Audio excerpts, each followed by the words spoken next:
Hello, everybody. I'm Andrew. And I'm Phil. And today we're going to go on a little tropical trip. Ooh, You know what I'm saying? I Now, like tropics. have you seen this anywhere at Yeah, all? actually, somebody I worked with pulled this out of their lunchbox. I was like, So we interesting. have, sorry, I didn't mean to cut you off, but we have 7 Up Tropical. Now, the reason I asked it that way is because I've only seen it at Dollar General. Okay. And I haven't seen it anywhere else. Now, that's not to say you couldn't get it anywhere else, but Right. that's where I've seen it. And not even every Dollar General, just one particular in our area. So we've had this is relatively new, came out this spring. It is spring, but you know what I'm saying? It's Right. been, in preparation for summer coming up in Sure. June.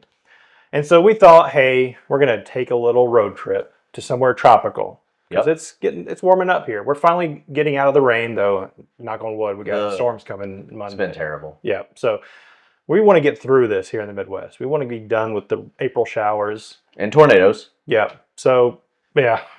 Okay. So one little way we can do that is through drinking some tropical. All right. At least we can picture ourselves at the beach with this. So we're going to jump straight into this. Pop these open here. Are you a 7-Up fan at all? Or do you think of, I'll make 7 Up yours. wait, hold on. It's got a little Ooh, it does. kind of a champagne color on It does. It does look like sparkling grape juice or That's interesting. champagne or supernova. I never think about 7-Up Mm. usually. I don't know if it's because Sprite exists and they're like a bigger. That's more of people's uncaffeinated choice. I don't know, but Yeah, that's right. Caffeine free. so while we're going on this little tropical trip, one thing we kind of thought about wanting to do is how are we going to entertain ourselves on our little road trips? Because our channel is dedicated to all things sort of road trip. At least Right. that's the way we intended it, Yeah. planned it.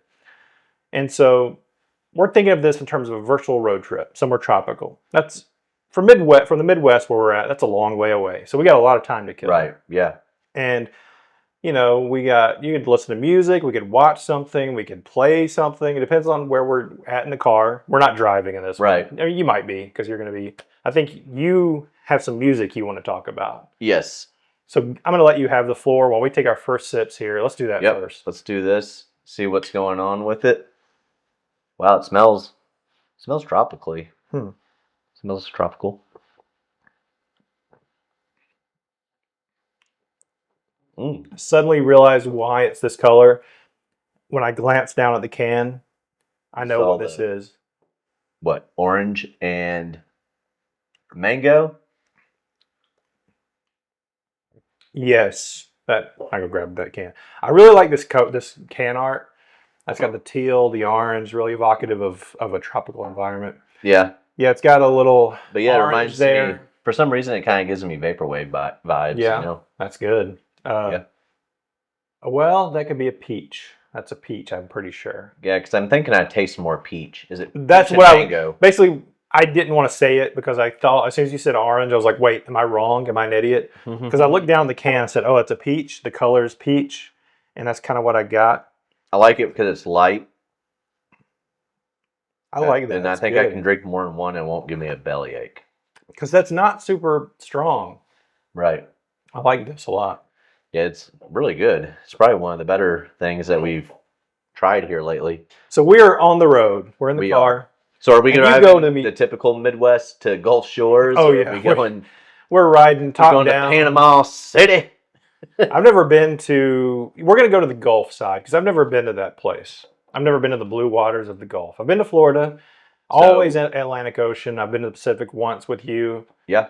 I wanted to go to the Gulf, so that's where we're going to go. We're gonna So go Gulf Shores. yeah, and we're listening to you. You reach over, you put on some music. What is Yep. playing? So here lately, because on Wednesday, this coming Wednesday, which is April 30th, I am going to go see Beartooth at their headlining tour, and they're playing with Gideon and Dead Eyes. So Now, I listened to all the Beartooth albums. I was going to say for someone who doesn't know who any of these bands are, They're a metalcore band. Okay, Yeah. that's one of those Caleb terms. Shomo. So Caleb Shomo, like when they're Attack. So I don't know how familiar you are because we never really talked about this. But do you know what crabcore is? No, but I'm gonna guess it's how they play their instruments is like crab like. Yeah, like you know how they're like, yeah, And I don't know. That's purely a guess because yeah, that's exactly what it it's is. just So they did that. Attack Attack did that in one of their, way back, like MySpace era okay. music videos, and then it got dubbed Crabcore. Okay. And Caleb Shomo, he was one of the lead singers of Attack Attack, and then he started Beartooth, and which I don't know, just been killing it. So how would you describe to people and genres are music genres, if are kind of they can be vague. They're and they very can be gray. specific. The lines are blurred, no matter what genre it is nowadays. So metalcore, like for a lot of us, when we hear metal, we have a specific idea, and we know there's different forms of metal. We know there's death metal and black metal and all this stuff. Now, how would you describe to people metalcore? Here's what I would say: if you want to know like a textbook definition of metalcore, just listen to the end of our Kill Switch Engage's The End of Heartache. Listen to that. That's the textbook definition. They do Nightmare.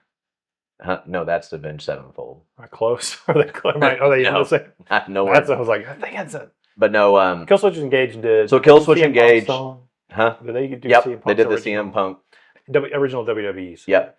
And excuse me, the bubbles are getting me. But As I Lay Dying too, that's another like pretty good example of metalcore. Essentially, like a heavy verse and then a melodic chorus and then a very, very heavy rhythmic breakdown. Is there a lot of chugga chugga? Yeah, there's a lot of chugga chugga. Okay. That's so. Which, to be fair, even that. Yeah. That can. I kind of get annoyed with genre talk, not because I'm the one who asked the question, but only for the same reason that they can be very vague and very specific. Yeah, people get really upset if you describe a band in the wrong way. But think about all the bands that play multiple genres on one album. Yeah, they don't really want to be boxed in so much. But true, some bands they are what they are. They you get labeled this way, and that's how you get packaged and sold. And, it's part of the business. And now, like modern, like the last album by Beartooth, The Surface, like it's more than a metalcore album. Like, yeah, there's metalcore songs on it, but there's just so much more. Like, I was thinking about this the other day. I was talking like with some coworkers about it. I was like, think about it. Like, what a time to be alive that we have artists that can do all genre, and they can do all genre as well. Yeah. And people don't even question if it's a country song that they did, if it's a metalcore song, if it's a pop song, if it's an EDM, like whatever, because they're that talented that they can do they can do 6 genres on one album. And like, why wouldn't you want to if you had the ability? Why would you want to just simplify? But you do what you want. But like some artists that come to mind like that, is like Jelly Roll, Hardy, and Falling in Reverse. Mm-hmm. So I'll give the whole band credit, because it's Ronnie Radke's the one that gets, he's the front man and he's the one that the spotlight's always on. But I know he seems to get irritated that people will say, "Oh yeah, Ronnie Radke, popular monster," but he's like, "No," he's like, "It's my band." Kind of happened to Paramore a little bit with. Yeah, we're listening to some heavy music as we're going. Yep, we're going up through. Let's say we're going to. You say Gulf Shores? Is that what you said? Yep, I said we're going to go. So that's the stereotype. Like in the Midwest, it's like, oh, you're going to go Gulf. You're going not saying it's a bad thing. I love Gulf Shores, and I would go any day of the week. Yeah. But it always seems like you look on your feed of everybody on vacations that's from the Midwest. I guarantee it, 75% is probably in Gulf Shores. Again, Gulf Shores is the hit. Yeah, of that it's area. The closest drive to the beach, essentially, for us. It's kind of like Myrtle Beach. I'm from South Carolina. Myrtle Beach was the big, popular location, probably because it was cheaper, but it also was kind of an uglier beach. And so in some areas, it's kind of a cold, and maybe it's because that's where when we went, we were we went during colder times because to save money. But anyway, there's probably some good places and some that are rough places. But all that being said, so I'm over here in the other seat, and I'm playing a portable game. Yeah. Or whatever. I don't know. In this fictional version, I'm playing a Switch. What's the portable thing to play besides a Switch? The Switch 2 is coming out soon. I know the Switch 2 is coming out, and that's a big controversy there. What's it? the Steam machine thing. Oh, okay, Steam Deck. Steam Deck. Yeah, that's it. I was about to say a PSP. That's the best version. The best transition to what I'm about to talk about is the Steam Deck. I'm playing currently the Elder Scrolls Oblivion remaster, which is currently a big deal in the gaming world. Mm-hmm. And I don't know if you're at all familiar with that type of RPG or whatever, but it's really well done. If you're on the fence about it, they basically kept the same bones of the game and they updated it. It looks beautiful. It's still a Bethesda game, so you still get some cool bugs. That's part of the charm. Yep. You shoot an arrow at something, it goes flying around. It'll happen. It's fine. But yeah, I'm really having a lot of fun with it, which came at a terrible time because I'm trying to be productive in my life. Right. And then a big game comes out in which you sink hours and hours into. So, like, you are playing on a Steam Deck? No, I'm playing on PS5, but oh, so they have it on. I tried to like make it believable that I could play this on a road trip. And I was like, how do I do that? Well, Steam Deck would do it. I don't have to do that, but you know, yeah, sure. You know how my brain works. I'm trying to make this logical. Mm-hmm. Let's just say I have a magical PS5 plugged into the side of whatever. I mean, you can do it. There's a will, there's a way. And so, yeah, that's, it's a lot of fun. Jump into that if you want to sink some hours into it. If you've never played it, this is the perfect time to get into this. It's a game originally came out in 2007, and it was real. Like, if you go back and try to play that, you know how people are now. It's when there's something that's dated, I think especially younger people. They're like, oh, no. It's harder for them to get over. It's kind of like it's harder for people to get into. I've heard younger people have trouble with older movies. Yeah. They move slower, mm-hmm. and they are, they take their time for a good reason, and they look older. Even ones that are timeless look older to them, and they tune out. Now, that could be that's changing human. I don't know how to say it. This microevolution of humanity of we've been dealing with social media and the internet for so long, and HD and 4K and all this stuff, and now movies from the past just. So yes, for those of you who have been putting it off because you think it's dated, this is the perfect time. It's worth it. Jump in, play it. It's great. That's my recommendation. That's what we're on here on this road trip. That's what I'm doing. You listen to music. I'm playing a game. Now, there's one more elephant in the room that I'm going to bring up to. Yeah. The shirt you packed for this trip. Yeah. You're wearing a Blues jersey. It's playoff season. My favorite time of the year is playoff hockey. I'm going to watch playoff hockey regardless if the Blues are in it or not. Okay. Because the teams I like, they contradict each other because they're all in the same conference. But I like the Vegas Knights, and I like the Blues, and then I also like the Nashville Predators. Okay. So the Blues and Knights are in the playoffs. The Blues are having quite the battle with Winnipeg. We got a big win today in St. Louis. We won both of our home games. So now we're going back the road they're going back to the road to Winnipeg, where they hopefully will clinch back to that. Winnipeg. That's a Simpsons reference for you guys. They will hopefully clinch that and win it. But yeah, so I'm repping the Blues. I'm from Missouri. I liked them before they won the playoffs. I argued because my oldest son was born during the playoffs. I remember that. We were there. So I said, I said, you're the prophecy. I said that whenever the Kenners bear a son, then the Blues will win the playoffs. Was that 2019? Was that when they won? Yeah, 2019 that they did it, And we still got some players on the Blues from that. We got Bennington as the goalie still from that year.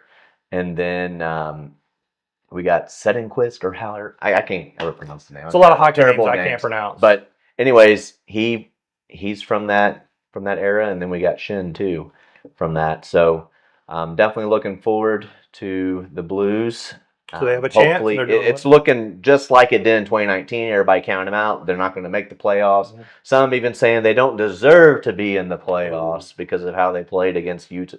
Because if they said they can't beat Utah, they don't deserve to be there. But, I mean, come on. Hockey's a lot like baseball. You can get smoked by a team 10-0, and then the next day that team beats them 12-2, like... The football version of any given, or the other sport version of any given Friday. Right. Sunday. Any given Sunday. Yeah. Any given Friday. But, there's... You know what I'm saying. They play like 4 games a week. But anyways, so I'm definitely... I'm going to wear the Blues stuff no matter what, because I just love the team. I love hockey.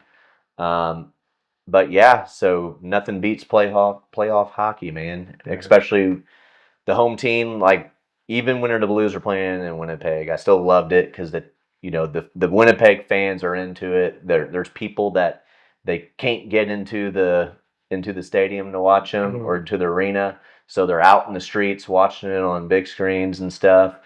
Same with St. Louis, and I just love that. I guess NFL you kind of get that type of stuff, but I don't know. Some cities have a more passionate. Yeah. Whatever the sport is, some cities just are very passionate. I don't know. I just love for better hockey. For worse, because I love hockey, being there watching it, and I can watch it on TV, and I just really enjoy it. It's a good way when we're heating up here, going somewhere tropical, to keep cool and just think cool thoughts, and it's like hockey. Have you ever been to a hockey game? I was surprised at how, which makes sense, but I was surprised how cool it was inside of the arena. I was like, because I was thinking, oh, it's just an ice floor, rink, whatever. Mm-hmm. It wouldn't be like it would be cool all over the place, but I was wrong. It was kind of chill. Chill. Sounds like I'm saying it's not uncomfortable in there. No. I always tell me it's like between 59 and 68. But compared to, say, if you go to see a basketball game in the same arena or wrestling like we did, it's gonna be hot. Which would kind of be more comfortable with all the people in there. Sometimes. Oh yeah. But yeah, so we talked about our entertainment. We have our snacks. What is your last? I'm definitely taking this. I was gonna say, our last verdict here is that we're taking this with us. This is for sure. This 12-pack's gonna. I mean, I guess if we drink one an hour, 6, we'd have to bring another one. The problem is it's caffeine free, so it's not keeping us up, but that's okay. It'll make us pee. Our good conversation will keep us up. But I like this 7-Up. You got a winner here. The question is, will people respond? Will you make it yours? Make 7-Up yours. Right. So we're gonna leave you guys to it. We're on the road. We're on the virtual trip. So you guys let us know. Do you like anything we've mentioned? Do you disagree with us on anything we've said? Which you might. People do all the time. Buddha's Blink-182 albums, not that right. Good. You could say that. You could say you hate the Blues. You could be a Blackhawks fan. You could be. You could tell us to die. But hey, speaking of that, I gotta say this. So you got Patty Maroon, which is funny. Patty Maroon, he was on the Blues Stanley Cup team. He's now on the Blackhawks, but the Blackhawks didn't make it to the playoffs. And since Patty Maroon is from St. Louis, so he's actually lives in St. Louis, he was there today in the game when they were playing against Winnipeg, wearing his Blues jersey that he wore during the Stanley Cup playoffs whenever they won, and cheering on the Blues with the fans. So that was kind of cool. Hey, but sometimes loyalty to your city transcends where you get traded to. So, but I thought that was neat to see. But so you guys let us know who you're cheering for in the playoffs, and lots of good teams there. Get prepared for your own road trip this summer, and we thank you guys for watching. If you got anything else to add? Nope. As always, I'm Andrew, and I was Phil. Goodbye. Bye.